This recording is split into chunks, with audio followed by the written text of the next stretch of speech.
محترم زاہد صاحب نے اعتکاف کے تعلق سے چند اہم سوالات پوچھے ہیں جن کا جاننا ہر اعتکاف کرنے والے کے لیے بہت ضروری ہے، چونکہ کل مغرب کے بعد انشاءاللہ اعتکاف کا سلسلہ شروع ہونے جا رہا ہے۔ جو حضرات اعتکاف کرنا چاہتے ہیں تو ان کے لیے ان سوالات کا جاننا بہت ہی اہم اور ضروری ہے۔ انہوں نے سوال پوچھا ہے کہ اعتکاف کن کن چیزوں سے ٹوٹ جاتا ہے۔ آپ ایک اصولی بات سب سے پہلے یاد رکھیں کہ جن چیزوں سے روزہ ٹوٹ جاتا ہے ان تمام چیزوں سے اعتکاف بھی ٹوٹ جاتا ہے، اس لیے کہ اس اعتکاف کے لیے رمضان المبارک کے آخری عشرے کا جو اعتکاف ہے اس کے لیے روزہ شرط ہے۔ اس کے علاوہ حضرت عائشہ صدیقہ رضی اللہ تعالیٰ عنہ بیان کرتی ہے کہ اعتکاف کرنے والے کے لیے مناسب نہیں ہے کہ وہ کسی بیمار کی عیادت کے لیے جائے، انہیں اس سے بھی روزہ ٹوٹ جاتا ہے، کسی جنازے میں شرکت کرنے کے لیے جائے، اسی طریقے سے کسی عورت کو چھوئے یا میاں بیوی کے آپسی جو جائز تعلقات ہیں وہ قائم کرے، اور اسی طریقے سے مسجد سے بغیر شرعی اور طبعی ضرورت کے نکلے، اور اگر ہو سکے تو جامع مسجد میں ہی اعتکاف کرے۔ دیکھیے یہاں ہم سمجھنا یہ چاہتے ہیں کہ شرعی اور طبعی ضرورت کیا ہے۔ دیکھیے شرعی ضرورت ہے غسل واجب کا ہو جانا، یعنی اگر کسی انسان کو سونے کی صورت میں احتلام ہو گیا تو اب غسل واجب ہے، تو لہٰذا یہ شرعی ضرورت ہے۔ اسی طریقے سے وضو واجب ہو گیا، یہ بھی شرعی ضرورت ہے۔ طبعی ضرورت کا مطلب کیا ہے؟ قضاء حاجت کے لیے جانا، پیشاب کرنے کے لیے جانا، یہ طبعی ضرورت ہے۔ ان چیزوں کے لیے مسجد کی حدود سے آپ باہر نکل سکتے ہیں تو آپ کے اعتکاف پر کوئی فرق نہیں پڑے گا، لیکن یاد رکھیے کہ فارغ ہوتے ہی جتنی دیر آپ کو لگتی ہے تو قضاء حاجت سے فارغ ہوتے ہی، غسل سے فارغ ہوتے ہی، وضو سے فارغ ہوتے ہی آپ فوراً مسجد میں چلے جائیں۔ اگر آپ کچھ دیر کے لیے باہر رک گئے، فارغ ہونے کے بعد کسی سے باتیں کرنا شروع کر دیا آپ نے، تو آپ کا اعتکاف ٹوٹ جائے گا۔ اس کے بعد انہوں نے پوچھا ہے کہ اگر کسی بیماری کی وجہ سے کوئی انسان علاج کرنے کے لیے ہسپتال جائے، ڈاکٹر کے پاس جائے، دیکھیں اس سے بھی روزہ ٹوٹ جائے گا۔ ضرورت تو یہ ہے، مجبوری ہے، اعتکاف ٹوٹ جائے گا لیکن گنہگار نہیں ہوگا۔ بہتر یہ ہے کہ علاج معالجے کے لیے مسجد میں کسی طبیب کو، کسی ڈاکٹر کو بلایا جائے۔ یہ مسائل مردوں کے لیے بھی ہے اور عورتوں کے لیے بھی ہے۔ جیسے مردوں کے لیے مسجد اعتکاف گاہ ہے، اسی طریقے سے عورتوں کے لیے وہ کمرہ، وہ گھر اعتکاف ہے، گاہ ہے، تو وہ بھی ضرورت طبعی اور شرعی ضرورت کے لیے ہی اس کمرے سے باہر نکلے اور فارغ ہوتے ہی اپنے کمرے میں داخل ہو جائے، دوسروں کمروں میں داخل نہ ہو۔ عورتیں، مائیں، بہنیں جو اعتکاف کرتی ہے، جیسے معتکف کے لیے مسجد ہے، ایسے ہی اعتکاف کرنے والی ماں بہن کے لیے وہ ایک کمرہ، وہ حجرہ ہے، اسی کی پابندی کرنا ضروری ہے۔ اس کے ساتھ پوچھا ہے کیا محرم سے بات کر سکتے ہیں کہ نہیں؟ دیکھیے ضرورت کے مطابق اگر آپ کو کوئی مسئلہ پوچھنا ہے یا کوئی بھی ضرورت ہے تو آپ بات کر سکتے ہیں محرم کے ساتھ، یہاں تک کہ غیر محرم سے بھی بات کر سکتے ہیں۔ اگر ضرورت ہو، کوئی مسئلہ پوچھنا ہو، پردے کی آڑ میں اور آواز میں سختی ہو تو آپ پوچھ سکتے ہیں ضرورت ہو، لیکن اگر ضرورت نہ ہو تو اس سے حتی الوسع احتیاط کرنا چاہیے۔ پوچھا کہ بعض لوگ بالکل خاموش رہتے ہیں، اس کو عبادت سمجھتے ہیں۔ دیکھیے اگر خاموش رہنے کو عبادت سمجھتے ہیں تو یہ گناہ ہے، یہ حرام ہے، مکروہ تحریمی ہے، لیکن اگر عبادت نہیں سمجھتے ہیں لیکن فضولیات سے، لغو چیزوں سے بچنے کے لیے خاموش رہتے ہیں، ذکر کرتے ہیں، تو ان کے لیے بہتر اور مناسب ہے۔ لیکن عبادت سمجھ کر خاموش رہنا یہ بہت بڑا جرم اور بہت بڑا گناہ ہے۔ پوچھا ہے کہ کیا معتکف اعتکاف کے دوران برتن اور کپڑے دھو سکتا ہے کہ نہیں؟ دیکھیے یہ نہ شرعی ضرورت ہے نہ طبعی ضرورت ہے۔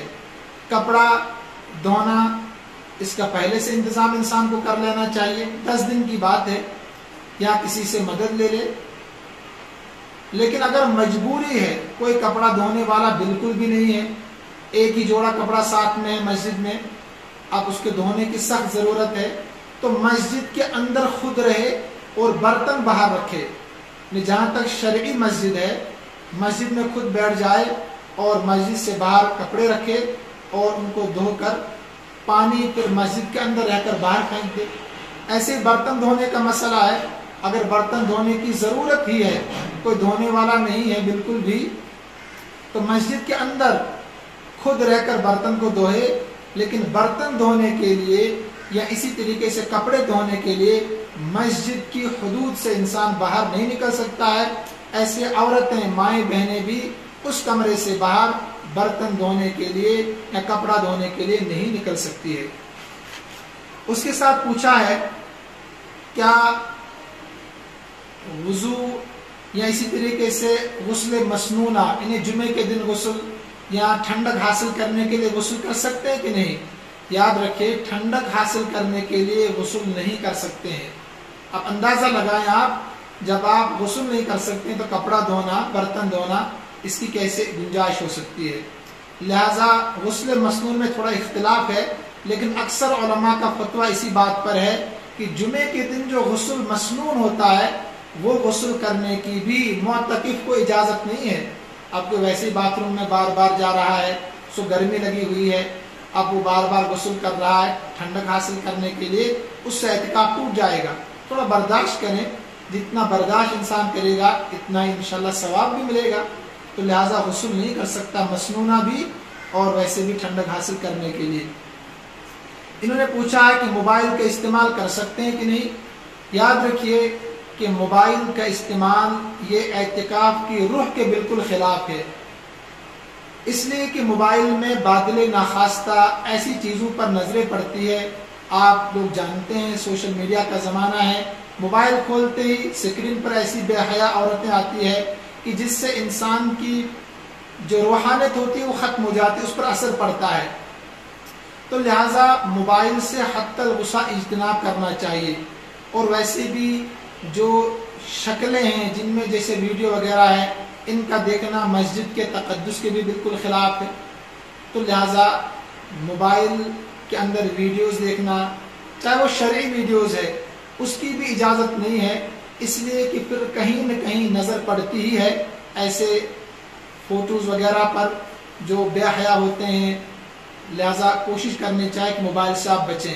ہاں آڈیو وغیرہ اگر آپ سننا چاہتے ہیں اس میں دینی باتیں ہیں یا قرآن کریم سننا چاہتے ہیں تو اس کی اجازت فقہ نے لکھی ہے، لیکن تصویر والی ویڈیوز جو ہے ان سے حتی الوسع اعتکاف کرنے والے کو بچنا چاہیے. اب موبائل کی اگر ضرورت ہے، کوئی چارہ کار نہیں ہے، گھر کا کوئی ذمہ دار ہے تو گھر والوں کو کوئی اطلاع دینی ہے، کوئی اہم کام ہے تو اس کی بھی اجازت ہے، فون پر بات کر سکتے ہیں. لیکن لایعنی چیزوں سے حتی الوسع بچنا چاہیے.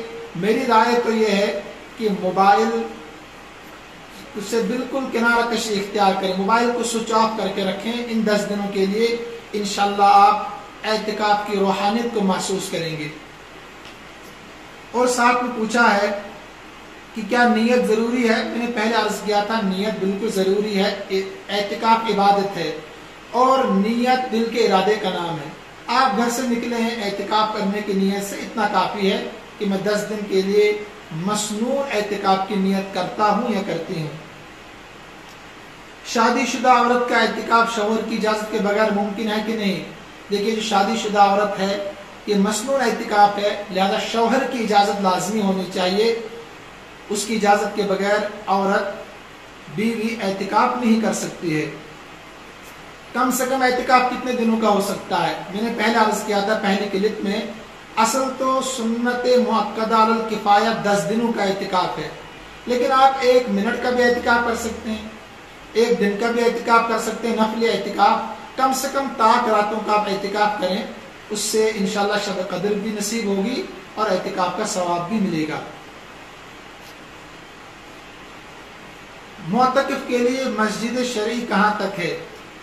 دیکھیے جو مسجد کا حجرے ہوتے ہیں، جیسے مؤذن کے لیے حجرہ ہے، اسی طریقے سے محراب ہے، مسجد کا بڑا ہال ہے، مسجد کا صحن ہے، یہ شرعی مسجد میں نہیں آتے ہیں.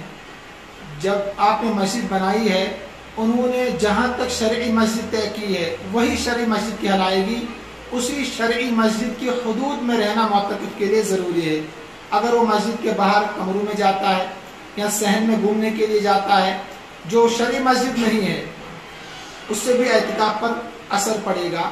جہاں نماز پڑھتے ہیں عام طور پر ہمارے یہاں اسی کو شرعی مسجد کہتے ہیں، اس سے باہر اگر بغیر ضرورت کے انسان نکلتا ہے تو اس سے اعتکاف ٹوٹ جائے گا۔ بغیر ضرورت کے، کوئی طبعی ضرورت ہو، شرعی ضرورت ہو، میں نے عرض کر دیا کہ وضو، غسل واجب، اسی طریقے سے قضاء حاجت، یہ طبعی اور شرعی ضرورتیں ہیں۔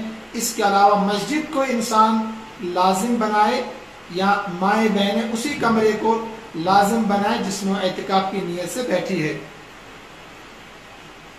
ساتھ میں پوچھا ہے بعض لوگ مسجد میں چادریں وغیرہ لگاتے ہیں، کیا یہ چادریں لگانا ضروری ہے کہ نہیں؟ دیکھیں ضروری نہیں ہے، تھوڑی سی جگہ انسان کے لیے کافی ہے، یہ قطعاً ضروری نہیں ہے، لیکن ہاں اگر اس سے خلل ہوتا ہے عبادت میں یا اس طریقے سے نیند کرنے میں تو آپ چادریں لگا سکتے ہیں، لیکن ضروری نہیں ہے۔ پوری مسجد یہ اعتکاف گاہ ہے، کہیں پر بھی انسان بیٹھ سکتا ہے، تلاوت کر سکتا ہے، نماز پڑھ سکتا ہے۔ اسی طریقے سے مائیں بہنیں اس کمرے میں کہیں پر بھی بیٹھ سکتی ہے، تلاوت کر سکتی ہے، کوئی چادر لگانے کی ضرورت نہیں ہے۔ مسجد کی چھت پر جا سکتے ہیں کہ نہیں؟ دیکھیے ہاں، مسجد کی چھت جو ہے یہ عین مسجد ہی ہے، لیکن کہیں باہر سے جانے کی اگر ضرورت پڑ رہی ہے یا مسجد سے باہر نکل رہے ہیں آپ، پھر مسجد کی چھت پر جانا پڑ رہا ہے، اس سے اعتکاف ٹوٹے گا۔ اگر اندر سے ہی دروازہ ہے یا سیڑھیاں ہیں تو پھر آپ مسجد کی چھت پر جا سکتے ہیں، اس سے اعتکاف پر کوئی فرق نہیں پڑے گا۔ اسی طریقے سے پوچھا ہے کہ اذان دے سکتے ہیں کہ نہیں، جمعہ پڑھنے جا سکتے ہیں نہیں؟ دیکھیے اذان کا انتظام اگر مسجد میں ہی ہے، یعنی شرعی مسجد میں ہی ہے، عام طور پر مسجد میں ہوتا ہمارے کشمیر میں، تو آپ اذان بھی دے سکتے ہیں۔ لیکن اگر اذان دینے کے لیے آپ کو باہر جانا پڑ رہا ہے، کسی حجرے میں، مسجد سے باہر جو کمرہ ہے، باہر کشمیر سے باہر ایسا ہوتا ہے، تو پھر آپ اذان دینے کے لیے نہیں جا سکتے ہیں۔ جمعہ پڑھنے کے لیے آپ جا سکتے ہیں، لیکن خیال رہے کہ آپ اس وقت مسجد میں پہنچیں کہ جب بالکل خطبہ تیار ہو، اب 4 رکعت نفل سنت پڑھ سکتے ہوں، 4 رکعت سنت پڑھ سکتے ہوں، خطبہ بالکل تیار ہوں، اور نماز سے فارغ ہوتے ہی آپ فوراً مسجد میں پہنچ جائیں جہاں آپ اعتکاف میں بیٹھے ہوئے ہیں۔ اگر آپ کہیں بھی ٹھہرے تھوڑی دیر کے لیے باتیں کرنے کے لیے تو آپ کا اعتکاف ٹوٹ جائے گا۔ یہ چند مسائل تھے جو انہوں نے پوچھے تھے، اس کے علاوہ بھی یہ مسائل پیش آتے ہیں تو ذہن میں آتے ہیں۔ اللہ تبارک و تعالی، ہاں اور بھی دیکھیں عورتوں کے لیے جو جس سے اعتکاف ٹوٹ جاتا ہے، جیسے حیض کا جاری ہونا، نفاس کا مسئلہ ہے، اس سے بھی اعتکاف ٹوٹ جاتا ہے۔ باقی جو مسائل آپ کے ذہن میں آئے وہ آپ پوچھ سکتے ہیں، شرعی مسائل پوچھنے میں کوئی حرج نہیں ہے۔ اپنے قریبی جو آپ کے یہاں علماء ہیں، مفتیان کرام ہیں، ان سے آپ فون پر بھی معلوم کر سکتے ہیں تاکہ آپ کا اعتکاف واقعتاً برکتوں والا، فضیلتوں والا اعتکاف بنے۔ اللہ تبارک و تعالی مجھے بھی، سننے والوں کو بھی عمل کرنے کی توفیق عطا فرمائے۔